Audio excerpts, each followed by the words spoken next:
Hola, ¿qué tal? Bienvenidos al curso de edición de documentos históricos. En esta oportunidad vamos a hablar con la doctora Marina Guidotti. Ella es especialista en la recuperación de documentos históricos en relación con temas del mundo de las mujeres y en especial ella ha trabajado muchísimo sobre la documentación de la familia Mansilla. No solamente tiene trabajo sobre Eduarda Mansilla, que es casi como su figura estrella dentro de sus estudios, sino también de Lucio y de, bueno, de otros de los miembros de la familia Mansilla. Hola Marina, ¿cómo estás? Hola Nuria, bueno, muchísimas gracias por la invitación, un gusto y les mando un saludo virtual y bueno, me encanta esta posibilidad de que podamos charlar un poco sobre estos temas que nos apasionan, que es la investigación y sabiendo también que son todos historiadores, me imagino que vamos a poder hacer un buen cruce entre la documentación histórica y bueno, la manera a veces también de enfocarlo desde la literatura o las búsquedas que nosotros estamos realizando en esos documentos. Marina, te quería preguntar, porque uno de los temas que estamos trabajando es sobre la diferencia entre las ediciones facsimilares, las ediciones paleográficas, las anotadas y las críticas. Vos tenés un laburazo hecho sobre la producción periodística de Eduarda Mansilla. Y los alumnos vieron ya, por ejemplo, esa nota en la que se habla de la ceremonia en Bois de Boulogne. Bueno, yo quería que contaras un poco cómo fue el proceso de trabajar con Eduarda, de los documentos, cómo fue tu lógica para el criterio de edición, de armado del texto. Correcto. Bueno, este es un trabajo, como vos bien decías, que viene de muchos años, hace 20 años que estamos investigando sobre todo la labor de Eduarda Mansilla, que era seguramente para algunos que me conocen, bueno, saben que es un trabajo que venimos haciendo de recuperación. Para los que no me conocen, en general el problema es que cuando uno menciona a Mansilla siempre piensa en Lucio, en el hermano, o en el padre, el general Mansilla, pero que existió una mujer, una literata, una representante de nuestra cultura en los Estados Unidos, en Francia y demás, es un dato totalmente desconocido. Habíamos trabajado primero la parte de narrativa, pero yo sabía que cuando ella había regresado al país en 1879, había comenzado a publicar en los diarios más importantes de la época. Entonces, ese fue el trabajo digamos, que realizamos, que fue esto de recuperar toda esa producción periodística perdida. Ahora, siempre, y ustedes saben, porque lo han trabajado también, lo difícil que es poder llegar al material. Entonces, primero es ubicarlo, encontrarlo en las hemerotecas que permitan el acceso, por ejemplo, a los hermosos libros donde tenemos el material de 1860 o 1880 en adelante. En otros casos, los microfilms, que lamentablemente en nuestro país no tienen buena calidad. Las máquinas, por ejemplo, de la Biblioteca del Congreso de la Nación, es terrible, al menos en ese momento cuando estábamos haciendo la investigación, las condiciones, bueno, esto que hay que arrastrarlas manualmente como para poder encontrar. La hemeroteca también de Biblioteca Nacional no es fácil y hay pocas máquinas, entonces también está toda la situación, esto de tener que pedir los turnos y si llega otro investigador uno tiene que esperar y bueno, es un tiempo precioso que se pierde. Y también algo que siempre les cuento a mis alumnos es que poder ubicar, por ejemplo, las publicaciones en el diario La Nación, que aunque a ustedes les parezca mentira, el único lugar donde yo encontré la colección completa fue en el Banco Central de la República Argentina, en la Biblioteca Previch. Entonces, eso también, ahí peor porque había solo dos máquinas de microfilm. Entonces, ya les digo, llegaba otra persona y si éramos dos que estábamos, a veces tengo alumnos que ahora ya son todos exalumnos recibidos y demás, que me ayudaban en esa tarea. Bueno, esta imposibilidad de poder acceder en el tiempo que uno disponía para hacer la investigación. Entonces, una vez que ya sabíamos que ella había escrito, además no teníamos, por ejemplo, la fecha exacta de regreso, y eso fue también mirando el Nacional un recuadrito mínimo donde aparecía que ella había regresado en los primeros meses del año 1879, después de 18 años de no estar en el país. Y bueno, tenemos una producción registrada hasta 1885, pero no hay ningún dato ni hemos podido recabar, por ejemplo, en los viajes que hacían los barcos llevando y trayendo gente, cuándo fue la fecha exacta de partida. Sí hay otras noticias periodísticas que nos dicen que en el 86 ella ya estaba en Italia. Entonces, bueno, calculamos que tenemos esos años de producción. Ahora, como era una obra tan importante y tan extensa, la de Eduarda, y cuando armé este libro de periodismo, ya le digo, esto es una cosa, ese sería el aporte para la investigación. Nunca se había reunido el material periodístico, pero a su vez había que organizar etapas. Entonces, este artículo que Nuria les mostró, que es la reproducción facsimilar del diario El Americano, que se editaba en París por los hermanos Varela, en español, ella contribuye allí en el año 1873, es decir, todavía no había regresado al país. Entonces, esa es una etapa de investigación. Hubo que rastrear en distintos periódicos a través de Gálica, que en eso también Nuria me abrió también esa posibilidad porque me comentó que existía también esta digitalización. O también otros artículos que se encontraron posteriores, ya la etapa posterior en la Biblioteca Nacional de España. Indudablemente todo este mundo de la digitalización ha ayudado muchísimo para este tipo de investigaciones, porque una cosa es, bueno, lo que encontramos acá en Buenos Aires, pero si no hubiese existido esta posibilidad, yo nunca me hubiese enterado tal vez de esa publicación. Entonces, hicimos esa primera etapa que fue rastrear antes de su llegada al país. Luego, la etapa de producción, que son esos 6 años en la Argentina, y una etapa posterior que tiene muy poquitos resultados, es cuando ella prácticamente ya está alejada del mundo de la escritura, tenía problemas de salud, había fallecido el esposo, entonces se dedica más a acompañar al hijo, que también es diplomático. Y se encontraron algunas, como este artículo, por ejemplo, que se vuelve a publicar, o ya después noticias del fallecimiento de ella en 1892. Nuria también me preguntaba, bueno, esta diferencia entre una edición facsimilar, luego una edición anotada y una edición crítica. Yo les voy a mostrar simplemente porque a veces yo siempre esto lo hago con mis alumnos, porque uno pierde a veces dimensiones. Yo no sé, Nur, si se ve, pero bueno, esto es para Sí, que es un texto que no es, digamos, no es una recopilación menor, sino que además de todo el estudio introductorio donde se habla o se presentan los temas que ella trabaja, que son unas 200 páginas, luego está la transcripción, respetando la ortografía, digamos, todo lo que tiene que ver con cada una de las publicaciones en las que ella colabora, que cada diario tiene sus particularidades. Por ejemplo, se anota el número de la columna, el número de página. Otro dato que pudimos comprobar fue que ella publicaba en la primera plana de los diarios. Una cosa que yo siempre también les cuento a mis alumnos, si ustedes buscan ahora mujeres periodistas, por ejemplo en YouTube, mujeres periodistas argentinas, les digo que las primeras imágenes que aparecen o los links, muchos se relacionan y dicen las 10 mujeres más sexys del periodismo argentino. O aparecen estas fotos en imágenes de mujeres en posiciones muy sexys y demás. Y si ustedes se ponen a pensar ahora, ¿cuántas pueden nombrar? Bueno, esto ha ido cambiando un poquito en los últimos años, pero no son muchas.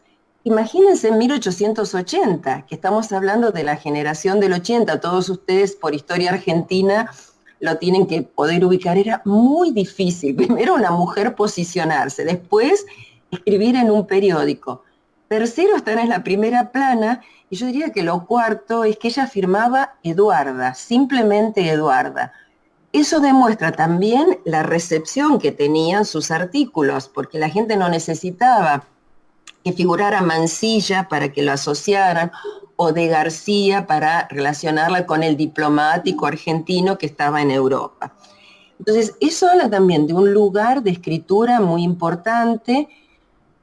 Obviamente ella también tenía una posición, no sé si Nuria les habrá contado un poquito de la historia de Eduarda, pero ella era la sobrina de Rosas, tuvo una formación no frecuente para una mujer nacida en 1834, en 1861 se va a Estados Unidos, manejaba perfectamente francés, inglés, viven en Francia mucho tiempo, es decir, que ella tiene una cultura que no es común. Obviamente también una pertenencia social de clase que le permite también que en los periódicos donde publican las conocen o conocen a los Mansilla, pero si sus artículos no hubiesen sido importantes o de valor, tal vez no le hubieran pedido que siguiera haciendo este tipo de contribuciones. En especial en este artículo que están trabajando con Nuria, fíjense que una cosa es ver la edición facsimilar, ¿no es cierto? Que uno lee lo que ha sido publicado. Sí, que de Ahora, hecho está en el diario en una posición central. Es decir, exacto, es la última parte de la hoja, digamos, cuando abrís el diario completo, sí, serían exacto, las hojas del medio y tenés un cachito de la de adelante y un cachito de la de que le sigue. correcto, correcto. Ujú. Entonces, Así que, los diarios en general priorizan primera plana, última página y la del medio. ujú, Está en ujú. posición central. Totalmente, claro. Pensando además que esto fue publicado en París, ¿eh? No es que fue publicado porque ella también enviaba colaboraciones, pero más literarias durante ese periodo para revistas literarias acá a Buenos Aires. Ahora, uno siempre tiene que pensar para qué público está escribiendo o está preparando, en este caso, un artículo o una investigación.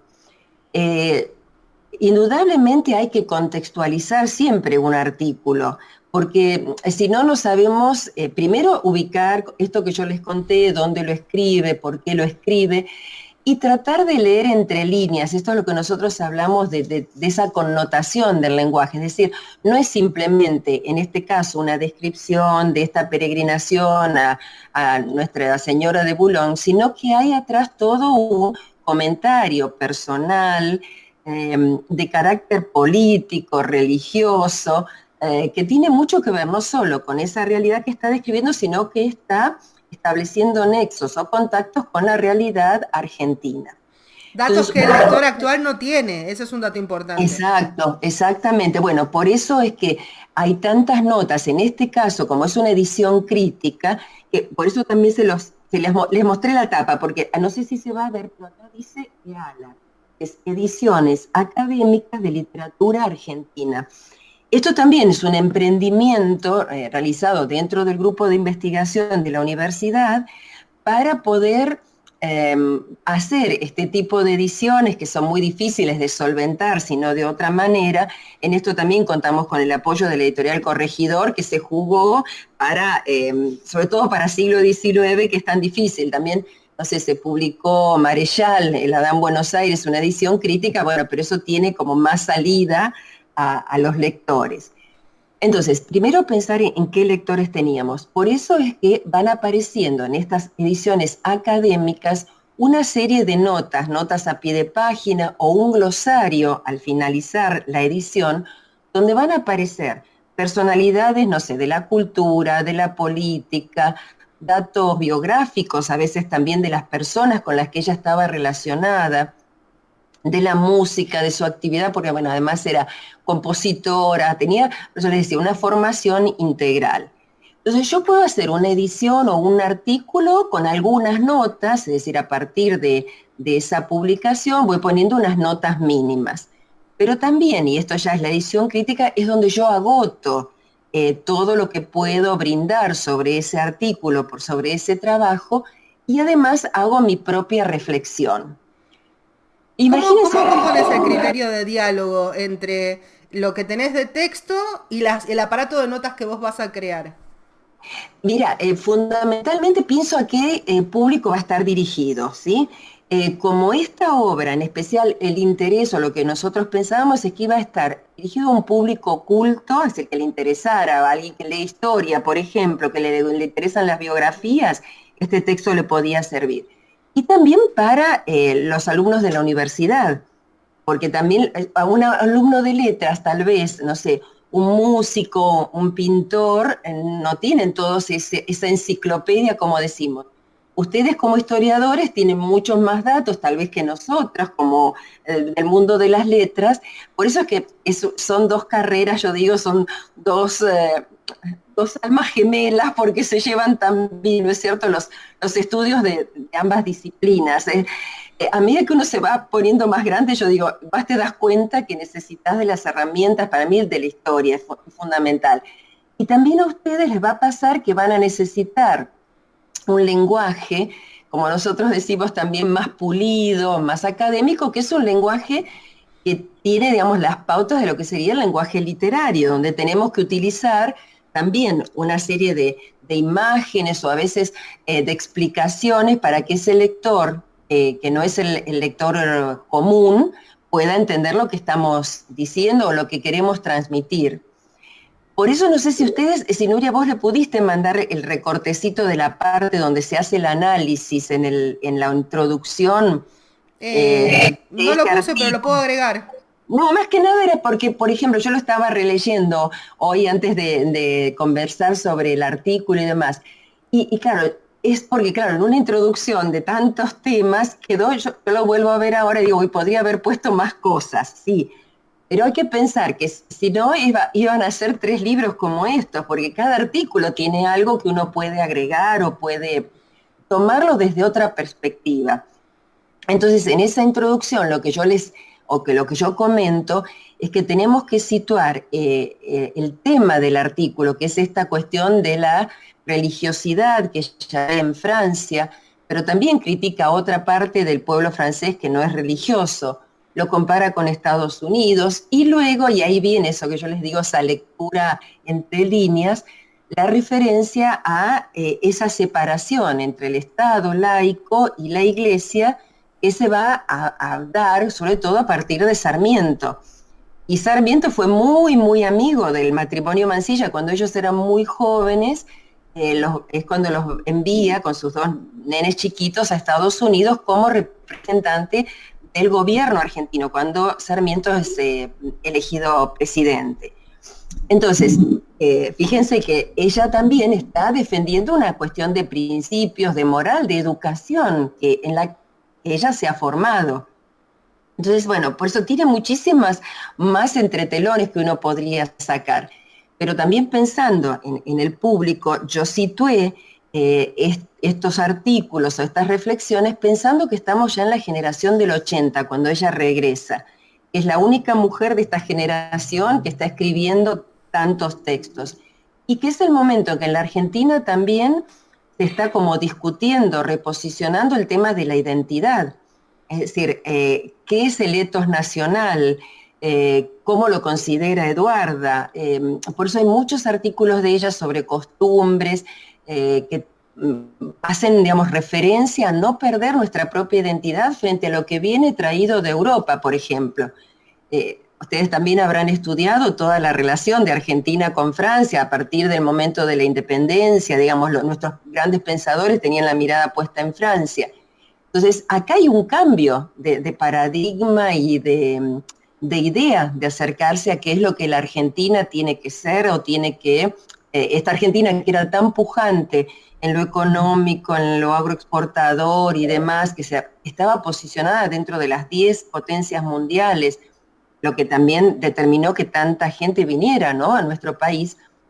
Bueno, entonces ella cómo trata de afianzar los valores de nuestra identidad, y lo hace justamente a través de esos artículos, que a veces uno piensa que es un artículo sobre modas nada más, y en realidad le está diciendo a las argentinas, no se dejen engañar, no se pongan o no compren los vestidos que les sobraron en París y que nadie quiso, o las telas que nadie quería.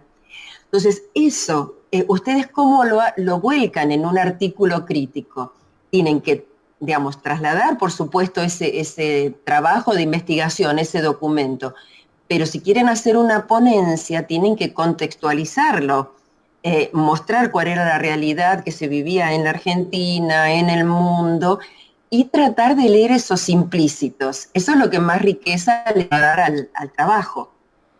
No sé, Nur, si eso más o menos contestó lo que... Sí, Bueno, sí. había quedado una pregunta que era, bueno, vos hiciste un trabajo contrastivo desde la ecdótica, ¿no? Con la versión que era del americano y una de... ¿La Nación era o el Nacional? No, bueno, una posterior que se va a publicar, sí, ya después de, mira, no me acuerdo si fue 1890, Sí, exacto. es Entonces ahí bastante sí, posterior. claro, claro, que cuando ella ya no estaba prácticamente editando, sino que es un volver a publicar algo que se había hecho.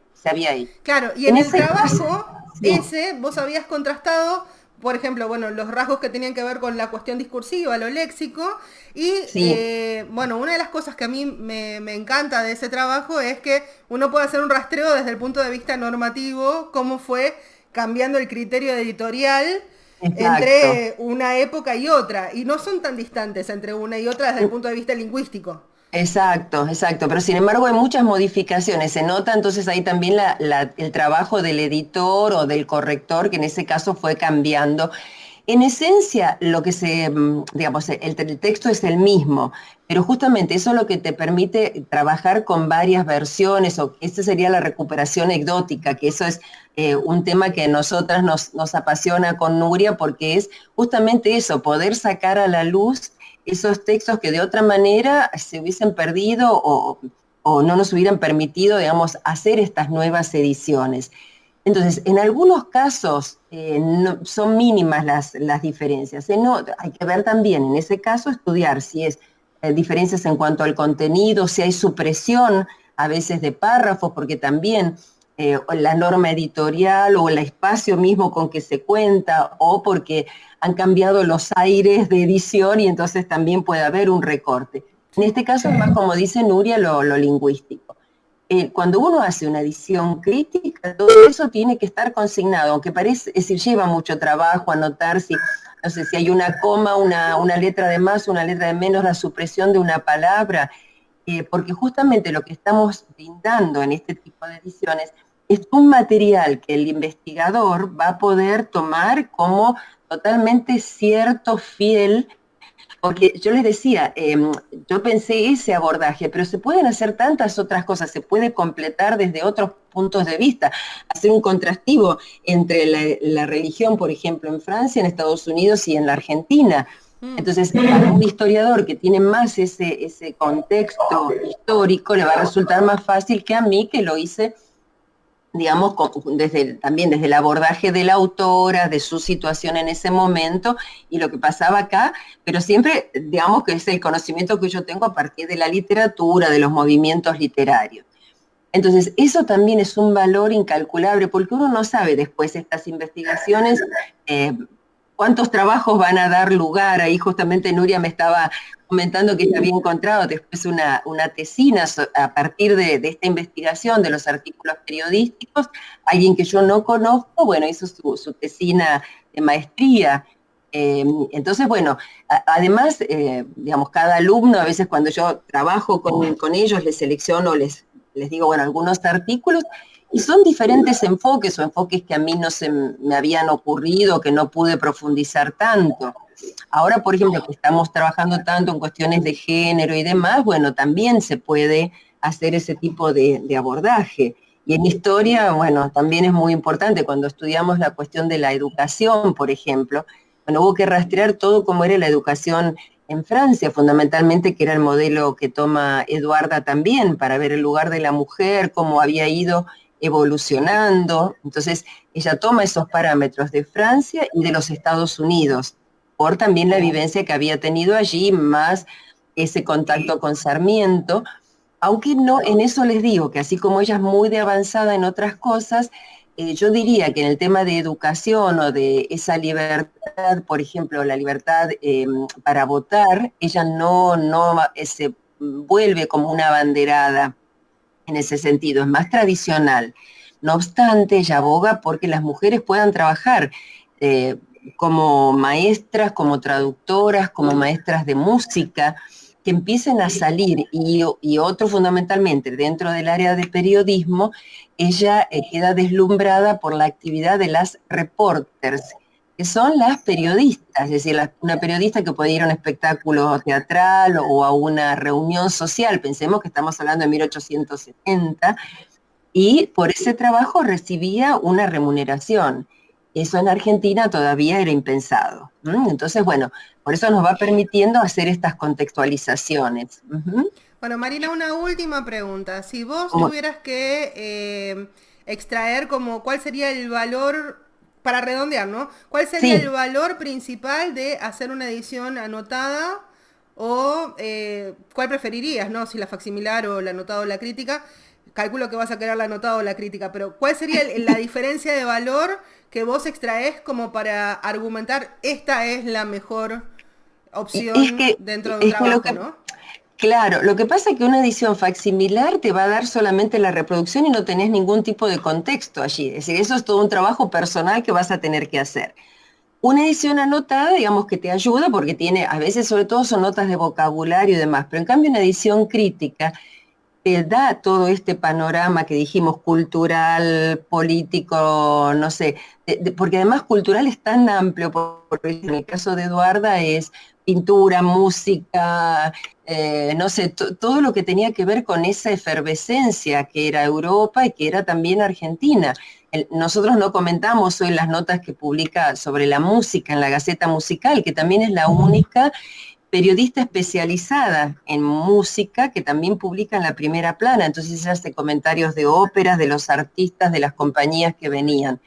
Entonces, como lectora, yo prefiero una edición crítica, obviamente, porque me va a dar todo ese contexto que tal vez yo no voy a tener el tiempo de reponerlo.